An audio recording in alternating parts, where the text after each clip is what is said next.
अगर आपको किसी ने 24 साल के लिए एक कमरे में टॉर्चर के साथ बंद करके रखा तो आपको कैसा लगेगा? सोचकर ही रूह कांप रही है ना। आज मैं जिस मूवी के बारे में बात करने वाली हूँ ये एक सच्ची घटना पर आधारित है, जिसमें एक बाप ने अपनी बेटी को 1984 से 2008 तक एक घर के बेसमेंट के खुफिया कमरे में बंद करके रखा था। हेलो फ्रेंड्स, मैं हूँ शनेश्वरी। मेरे चैनल मुंबई का शोनो में आपका बहुत बहुत स्वागत है। तो चलिए शुरू करते हैं आज का वीडियो। लेकिन वीडियो शुरू करने से पहले अगर आपने अभी तक मेरे चैनल को सब्सक्राइब नहीं किया है तो कर दीजिए। तो बात करते हैं मूवी की कहानी की। शुरुआत होती है एक कार से जिसमें एक छोटी लड़की को हॉस्पिटल ले जा रहे हैं और वो लड़की बहुत बीमार है। दूसरी लड़की ड्राइवर को बोल रही है कि गाड़ी को तेज भगाओ। यहाँ पर सीन कट होकर पास में जाता है। यहाँ एक फैमिली डिनर कर रही है। फैमिली में 4 लोग हैं। वाइफ अरीना, हस्बैंड डॉन और उनकी 2 बेटियां हैं, बड़ी बेटी एमी और छोटी बेटी सारा। डॉन एक इगोस्टिक, गुस्सैल और डोमिनेटिंग इंसान है। सारा जब एक पार्टी में जाने की बात करती है तो डॉन सारा को साफ मना कर देता है और डांटता भी है। उसकी माँ भी हेल्पलेस होती है, वो कुछ नहीं कर पाती। सारा गुस्से में अपने रूम में चली जाती है। सारा भी एक जिद्दी और आज़ाद ख्यालों वाली लड़की है। वो विंडो से भागकर अपने बॉयफ्रेंड क्रिस के साथ बाइक पर बैठकर पार्टी के लिए चली जाती है। यहाँ डॉन को पता चलता है कि सारा रूम में नहीं है और वो विंडो से भाग गई है। यहाँ पर सारा क्रिस के साथ क्वालिटी टाइम स्पेंड करती है। जब वो सुबह वापस आती है तो डॉन घर के बाहर उसका इंतजार कर रहा होता है। सारा को देखते ही वो गुस्से से बहुत उसे डांटने लगता है। तभी वहाँ पर आर्यन आती है और सारा वहाँ से अपने कमरे में भाग जाती है। फिर सारा, एमी और उसकी माँ बात कर रहे होते हैं। तब सारा उन्हें बताती है कि जैसे ही वो 18 की हो जाएगी तो वो इस घर से भाग जाएगी और वो पूरी दुनिया घूमना चाहती है अपने बॉयफ्रेंड क्रिस के साथ। और वो बताती है कि और वो अब ज़्यादा दिन अपने गुस्सेल पापा के साथ नहीं रह सकती। ये सारी बातें डॉन दरवाजे के बाहर से सुन रहा होता है और वो अपने घर के बेसमेंट में जाता है जहाँ एक सीक्रेट रूम होता है जिसके बारे में किसी को भी पता नहीं होता।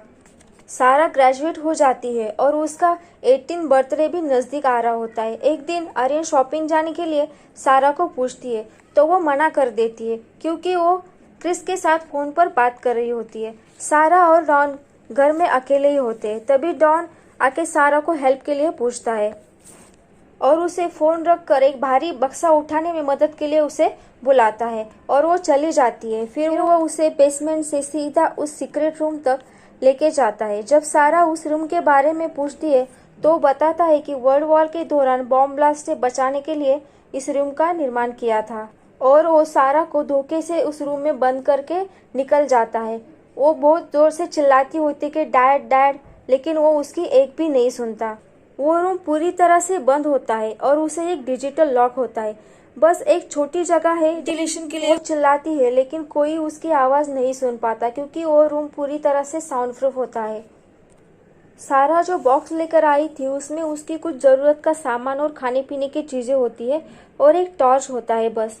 वो बहुत कोशिश करती है कि बाहर निकले यहाँ से, लेकिन वो कुछ नहीं कर पाती। वो डिजिटल लॉक में पिन डालकर खोलने की भी कोशिश करती है, लेकिन वो 3 बार पिन डालने पर उस रूम की लाइट चली जाती है और वेंटिलेशन भी बंद हो जाता है।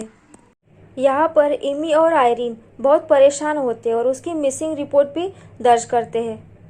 ऐसे ही कुछ दिन गुजर जाते हैं। डॉन जब उस रूम में आता है तो सारा उसे धक्का देकर भागने की कोशिश करती है, लेकिन वो नाकामयाब होती है क्योंकि उस रूम के बाहर भी एक रूम होता है जो लॉक होता है। सारा के इस बर्ताव से डॉन को बहुत गुस्सा आता है और उसे वो घसीटते हुए अंदर लेके जाता है। उससे बोलता है कि तुम्हारी डिसरिस्पेक्ट की यही सज़ा है और उसे मारकर वो उसको सेक्सुअली अब्यूज़ कर देता है। क्रिस जब सारा के बारे में पूछने के लिए उसके घर पर आता है तो डॉन उसे मिलता है और उसे वो झूठ बोल देता है कि वो अपने चाइल्डहुड फ्रेंड के साथ फ्लोरिडा भाग गई है और वहाँ पे वो मज़े से अपनी ज़िंदगी गुजार रही है। सारा को उस रूम में बंद हुए पूरे 21 डेज हो जाते हैं और आज उसका बर्थडे होता है। इसके लिए डॉन उसके लिए एक केक लाता है और उसे ज़बरदस्ती कैंडल ब्लो करने के लिए बोलता है और एक विश मांगने के लिए बोलता है। तब वो बोलती है कि मुझे यहाँ से बाहर निकालना है। डॉन बोलता है ये तो बिल्कुल ही मुमकिन नहीं है, तुम कुछ और मांगो। तो वो एक घड़ी लाने के लिए बोलती है क्योंकि वहाँ पर उस रूम में उसे कुछ भी टाइम का पता नहीं चलता है। डॉन ने सारा के लिए एक और गिफ्ट लाया होता है जिसमें एक रेड कलर की लॉन्ड्री होती है। उसे वो ज़बरदस्ती पहनने को बोलता है और फिर वो उसके साथ फिजिकली होता है। सारा को उस रूम में अब तक 38 डेज पूरे हो चुके हैं। एक दिन वो कैन से कुछ खा रही होती है, तभी उसे एक शार्प ढक्कन दिखाई देता है। उसके मन में कुछ ख्याल आता है और उसको वो वेपन बनाती है। डॉन के आने पर वो उस पर अटैक करती है, लेकिन उसमें वो नाकामयाब होती है। डॉन को सारा पर इससे बहुत गुस्सा आता है और वो उसे बहुत मारता है और उसे बहुत टॉर्चर भी करता है। इसी टॉर्चर के साथ सारा के 348 डेज निकल जाते हैं। इसी दौरान सारा प्रेग्नेंट हो जाती है। फिर एक दिन उसे अचानक से लेबर पेन स्टार्ट हो जाते हैं। फिर वो एक बुक की हेल्प से अपनी डिलीवरी खुद ही कर लेती है। बिना किसी के हेल्प की उसका बच्चा दुनिया में आ जाता है। वो एक बेबी गर्ल होती है। सारा उसका नाम मैरी रखती है। फिर 4 साल गुजर जाते हैं। इस दौरान सारा की माँ उसे बहुत याद करती है और उसे याद कर रोती रहती है। मैरी भी अब बड़ी हो चुकी है और सारा अब दूसरी बार प्रेग्नेंट है। डॉन का प्रमोशन हो जाता है। सारा उसे रिक्वेस्ट करती है कि उसको और उसके बच्चों को वहाँ से बाहर निकाले, लेकिन डॉन गुस्से में आकर वहाँ से चला जाता है। फिर वो ऊपर आकर फैमिली के साथ डिनर करने लगता है। तब सारा की माँ उसे बोलती है कि अब तो तुम्हें प्रमोशन मिल चुका है, तो आप एक प्राइवेट डिटेक्टिव हायर करके सारा को ढूंढने की कोशिश कर सकते हो। लेकिन उससे बहुत गुस्सा आता है और वो वहाँ से चला जाता है। एक दिन डॉन क्रिसमस पे सारा और मेरी को एक टीवी गिफ्ट कर देता है।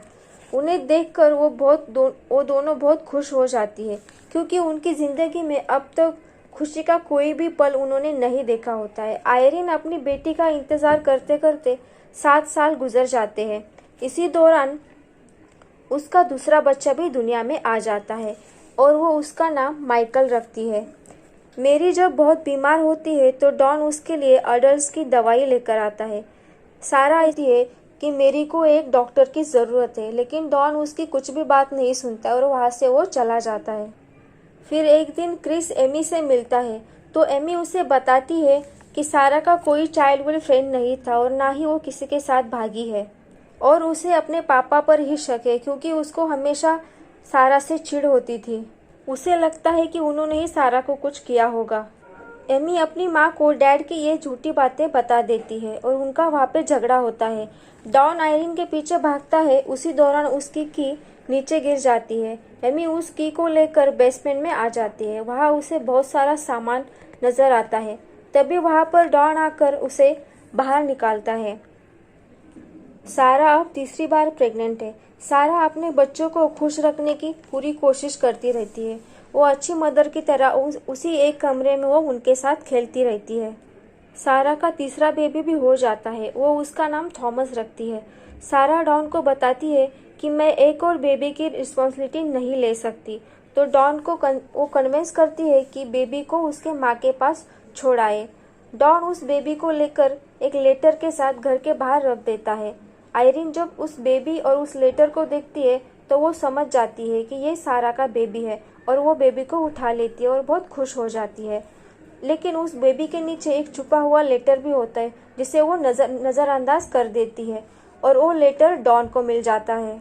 उस लेटर में सारा ने मॉम से हेल्प मांगी होती है। इस बात से डॉन को बहुत गुस्सा आता है और वो सारा की तरफ जाता है और उसे बहुत मारता है और उसे सेक्सुअली असॉल्ट करता है। सारा अब 4th टाइम प्रेग्नेंट है। 17 साल गुजर चुके हैं। एक दिन बहुत तेज बारिश हो रही होती है तो बेसमेंट में पानी टपकने लगता है। सारा उस जगह को चम्मच से कुरेद देती है और उस होल को बड़ा कर देती है। बाहर गार्डन होता है उस होल के, तो टॉर्च से वो बाहर सिग्नल देने की कोशिश करती है ताकि इस लाइट को देखकर कोई शायद उसके हेल्प करने आ जाए। एक आदमी वो लाइट देख लेता है, लेकिन वो वहां जाने की बजाय डॉन को आकर बताता है। डॉन बेसमेंट में जाकर सारा को बहुत मारता है। इससे उसका बच्चा पेट में ही मर जाता है। डॉन उसे अपने गार्डन में दफना देता है। जब बच्चे डॉन से पूछते हैं कि हम बाहर कब जाएंगे, तो डॉन बोलता है कि जब तुम्हारी माँ अच्छे से बिहेव करना सीख लेगी तब तुम बाहर जा सकते हो। तब दोनों बच्चे सारा से बहुत बदतमीजी से पेश आते हैं। तभी सारा को बहुत गुस्सा आता है क्योंकि ऑलरेडी वो बहुत फ्रस्ट्रेट हो चुकी होती है और वो सारी चीज़ें इधर उधर फेंकना चालू कर देती है। और वो वही ज़मीन पर लेटकर क्रिस को याद करते सो जाती है। मैरी और माइकल सारा रूम साफ करते हैं और अपने बर्ताव के लिए सारा से माफ़ी भी मांगते हैं। डॉन की जॉब चली जाती है। इस दौरान उसकी हालत बहुत ख़राब हो जाती है। इतने सारे लोगों का खर्चा उठाना उसके लिए बहुत मुश्किल हो जाता है। एक दिन वो कार की पोल्यूटेड हवा वेंटिलेशन के लिए विंडो रखी होती है उसके अंदर छोड़कर उन्हें मारने की कोशिश कर रहा होता है कि तभी वहाँ पे थॉमस आ जाता है। थॉमस वही लड़का है जो डोर के बाहर उन्होंने छोड़ा होता है और इस वजह से डॉन का प्लान फेल हो जाता है। अब 20 साल गुजर चुके हैं। एक दिन अस्थमा की वजह से मेरी की हालत बहुत ख़राब हो जाती है और डॉन के आने पर सारा उसे बहुत रिक्वेस्ट करती है कि उसे डॉक्टर के पास ले चले, लेकिन डॉन बिल्कुल मना कर देता है। फिर भी सारा उसे रिक्वेस्ट करती ही रहती है। वो बोलती है कि अगर मेरी को हॉस्पिटल नहीं ले जाया गया तो उसकी जान भी जा सकती है, तो डॉन इसके लिए राज़ी हो जाता है। फिर वो अपने सीन स्टार्टिंग में जो देखा था कि कार में उस लड़की को ले जा रहे हॉस्पिटल, वहाँ से फिर वो स्टार्ट हो जाता है। सारा मेरी को क्रिटिकल हालत में हॉस्पिटल ले जा रही थी। मेरी की हालत बहुत ख़राब थी। डॉक्टर जब डॉन और सारा से बात करने आते हैं तो डॉन सारा को डॉक्टर से बात करने के लिए मना कर देता है। सारा डॉक्टर ने जो पेपर दिए होते हैं साइन करने के लिए उसके ऊपर जानबूझकर पानी गिरा देती है। डॉन जब दूसरा पेपर लाने जाता है तब सारा हिम्मत जुटाकर डॉक्टर की ओर भागती है और उसे गले लगाकर हेल्प मांगती है। इस दौरान डॉन आ जाता है। वहाँ पर खड़ा एक ऑफिसर उस डॉन को वहाँ पे पकड़ लेता है। डॉन को पुलिस अरेस्ट कर लेती है और मेरी को होश आ जाता है। तब सारा उसे बताती है कि अब वो बिल्कुल सेफ है और वो फ्री है। पुलिस घर जाकर बेसमेंट से माइकल को भी छुड़ा लेती है। लास्ट के सीन में देखोगे कि तीनों भाई बहन मिलकर खेल रहे हैं और सारा अपनी माँ और बहन के साथ खुली हवा में सांस ले रही है। तभी वहाँ पर क्रिस आ जाता है और वो उसे बोलता है कि वो अब भी उससे प्यार करता है और वो दोनों बाइक पर बैठकर वहाँ से निकल जाते हैं। यहाँ पर होता है मूवी का एंड। तो गाइज मुझे लगता है मेरा ये वीडियो आपको अच्छा लगा होगा।